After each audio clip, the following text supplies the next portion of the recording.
Welcome to Fantasy Cartography, the show where we see what maps can teach us about fantasy and what fantasy can teach us about maps. On today's episode, we've had a fair number of episodes lately that were heavy on the science and light on the fantasy, so let's do one all about literary criticism.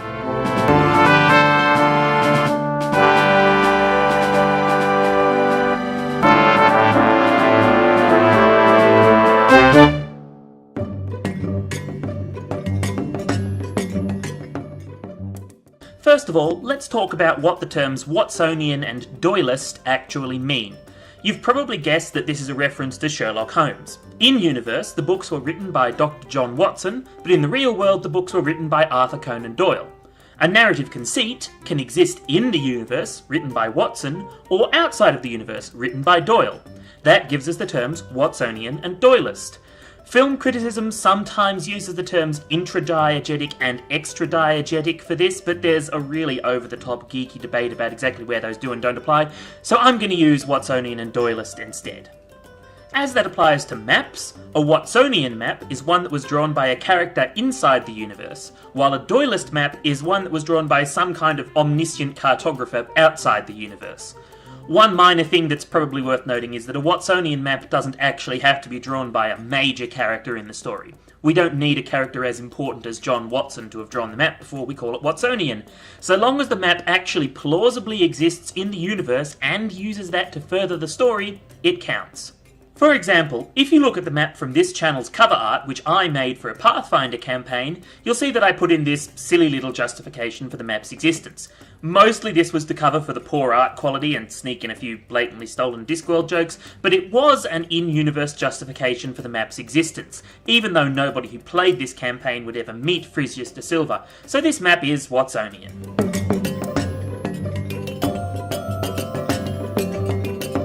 Way back in episode 2, I made this list of 3 qualities that almost all fantasy maps have in common.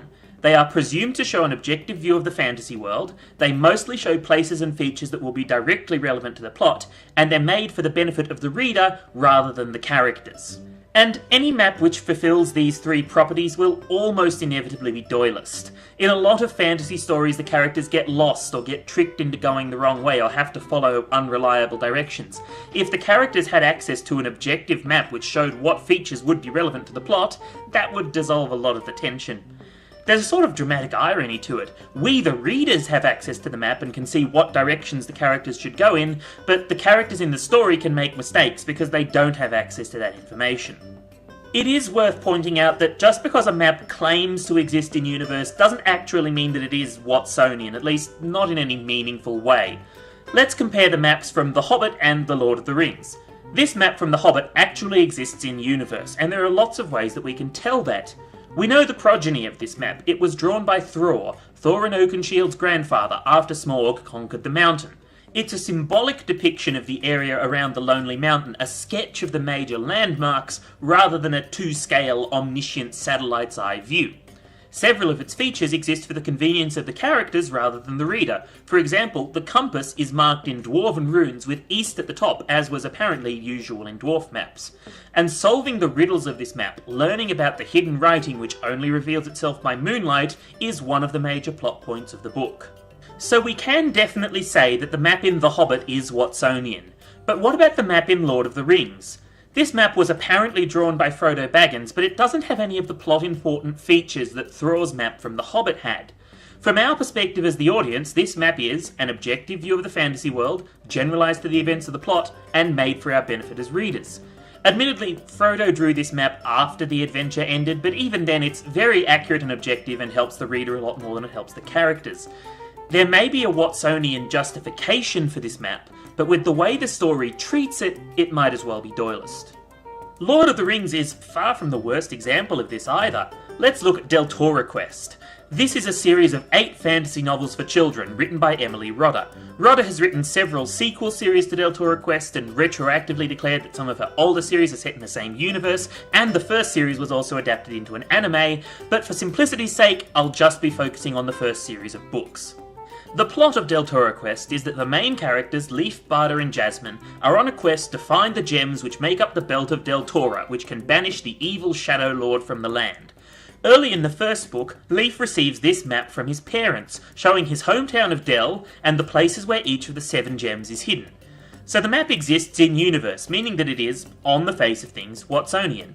Except, this map is actually sort of useless to the heroes of Deltora Quest. It only shows the lairs where the 7 gems are hidden. It doesn't show roads, rivers, or any settlements other than Dell. The heroes only ever find towns and villages by either following signposts or just sheer dumb luck. The approximate geographical positions of the gems is actually not very useful information if you don't have anything to compare it to. But in the end, this map isn't actually there for the protagonists. Sure, it's absolutely useless to them, but that doesn't matter. After Leaf gets his hands on it, nobody ever refers to it again.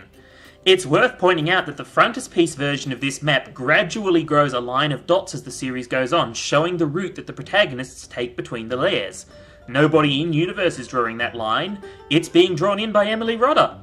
This map might exist in the Deltora Quest universe, but it is not Watsonian in any meaningful, plot-relevant way. Thankfully, this did improve in the sequel series, especially in the 3rd series, Dragons of Deltora, where the map actually contains the series' central riddle.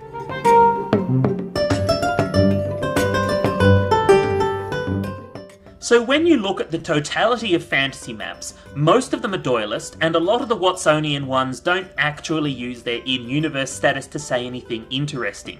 There's nothing especially wrong with the Doylist map, they're just a touch cliched, and you're missing out on some interesting storytelling potential. I want to leave you with a good example, something which will illustrate the potential of a Watsonian map on a very small scale. Let's look at the book Operation Red Jericho by Joshua Moll, the first book of the Guild of Specialists trilogy. For the sake of clarity, I feel like I should say that this book doesn't exactly fall in the fantasy genre. It's more like the same genre as Indiana Jones or Tomb Raider or Matthew Riley's books. I'm not sure if that genre has a name. Alternate archaeological action adventure, maybe?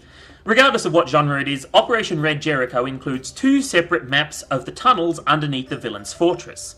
The first one, in the body of the book, was drawn from memory by a prisoner escaping through the tunnels. The protagonists use this map in an attempt to infiltrate the fortress. The second one, in the appendix, was drawn by a team of surveyors and is presumably objectively accurate. So what we have is a Watsonian map, drawn by a character in the story, and a might as well be Doylist map, which is presumably an entirely accurate view of the tunnels. What's interesting is that the story very, very explicitly shows us that the Watsonian map is kind of dodgy. The caption on the Watsonian map explicitly says that its creator made many mistakes and underestimated the size and complexity of the tunnels, while the dotted lines on the Doylist map show us exactly how and where things went wrong for the protagonists. Now, this is a small beat in a complex story. The protagonists got lost because they were relying on a dodgy map. But when was the last time you saw that little beat in any fantasy story, let alone seen it broken down and explained in such a clear fashion? A lot of the power of this mistake comes from the fact that we, the audience, can both make the mistake along with the protagonists and see exactly where they went wrong. Instead of being pulled away from the protagonists to look at our nice safe frontispiece, we are right down there in the tunnels with them.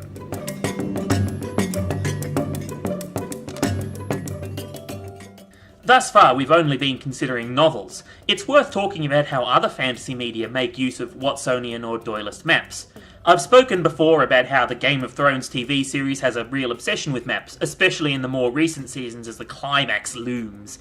Every major power has a gigantic floor or table map complete with pieces to represent the movement of their armies, and the show has to do this because the audience can't just turn to the Doylist map in the frontispiece. Watsonian maps get really interesting when you drop them into more interactive media. One of the great strengths of the Thief series of video games was that when you were breaking into a mansion, you only had an approximate sketch of its interior to go by. Instead of being an all-seeing eye guiding Garrett the Thief around with the power of your omniscient Doylist minimap, you were right down there with Garrett, working off the same incomplete information that he was. Or imagine how that beat from Operation Red Jericho would translate across to a Dungeons & Dragons campaign. Your party of adventurers find the corpse of someone who was attempting to flee a dungeon and died near the entrance. The dead adventurer was mapping parts of the dungeon as they went, but the map is incomplete. It can highlight some secrets that the party might otherwise miss, but it might also include some incorrect measurements and wrong turns. If you're the kind of dungeon master who likes driving your players absolutely mad, I reckon this is too good an opportunity to pass up. And if you don't like driving your players absolutely mad, why are you dungeon mastering? That's it for this episode of Fantasy Cartography. You can stay until after the credits for the unrelated, interesting fact of the day. Please subscribe to the channel and click the bell icon, and give this video a thumbs up if you learned anything. You can also follow me on Tumblr and ask questions with the Tumblr Ask box, like my page on Facebook, or follow my Twitter feed. Questions and corrections can be emailed to fantasycartography@iinet.net.au. Until next time, may your fantasy be cartographic and your cartography be fantastical.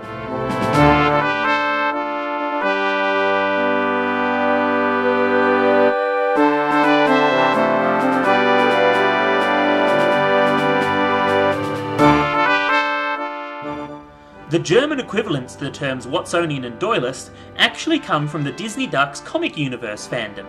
Donaldismus literaricus, meaning that the comics are analysed as Doylist works of literature, and Donaldismus archaeologicus, meaning that they are analysed as Watsonian historical accounts. German nerds treat the Disney Ducks comic universe really seriously. Bye! Yeah, joke.